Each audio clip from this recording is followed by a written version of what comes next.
Delhi IIT की पुरानी research lab के अंदर एक धीमी सी रोशनी चल रही थी। टेबल पर बिखरी किताबें, आधे जले नोट्स और स्क्रीन पर भागती भागती इक्वेशंस। उस लैब में बैठा था आरव मेहता, आईआईटी का टॉपर। एक ऐसा दिमाग जो दूसरों से कई कदम आगे था, लेकिन उसी ब्रिलियंस ने आज उसकी तकदीर बदलने वाली थी। उसकी आंखों में जुनून था, लेकिन चेहरे पर थकान।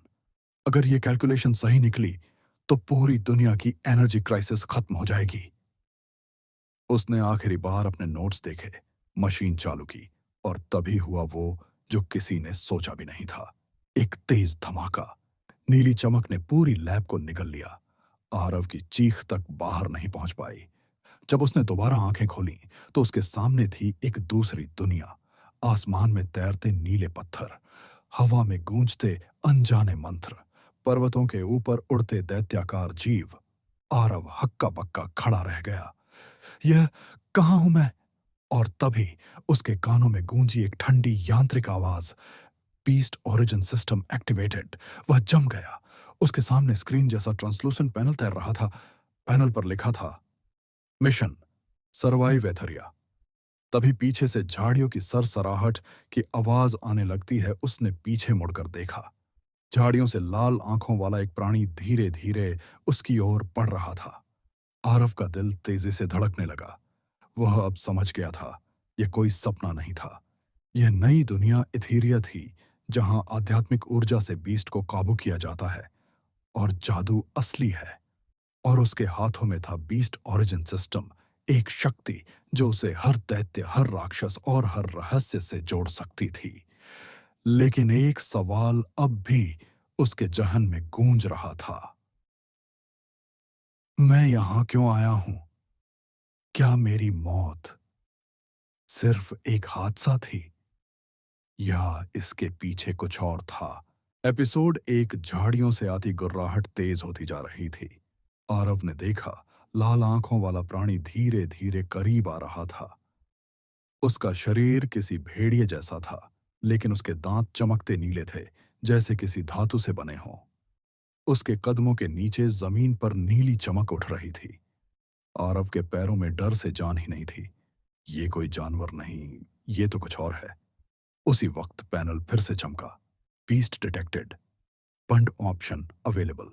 आरव का दिमाग अभी भी सदमे में था। बंड?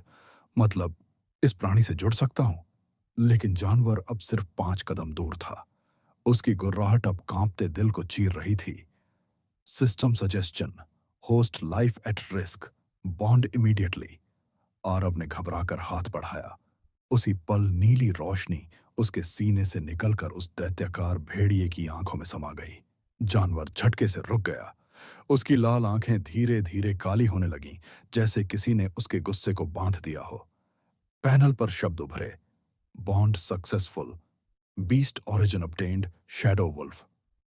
आरव हांफते हुए जमीन पर बैठ गया। ये सच में हो रहा है।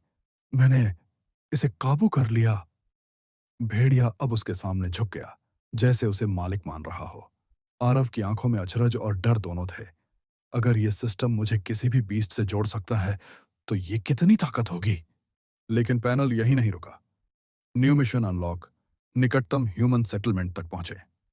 वार्निंग, होस्ट सॉइल प्रोबेबिलिटी बिना बीस्ट 3%। आरव ने ऊपर देखा। दूर पर्वतों के बीच हल्की रोशनियां झिलमिला रही थीं, शायद कोई बस्ती। उसने शैडो वुल्फ की पीठ पर हाथ फेरा।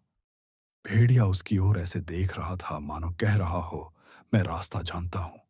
दिल की धड़कन अभी भी तेज थी, लेकिन उसके भीतर एक नया संकल्प जाग उठा था। अगर मुझे सच जानना है, अपनी मौत और इस सिस्टम का रहस्य समझना है, तो इस दुनिया में जीना होगा।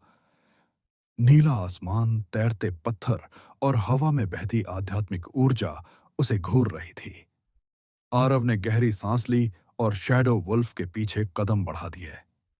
यात्रा की शुरुआत हो चुकी थी, लेकिन उसे अंदाजा भी नहीं था कि यह दुनिया इथीरिया सिर्फ जादू और बीस्ट्स की नहीं, बल्कि साजिश, युद्ध और अंधेरे रहस्यों की भी थी।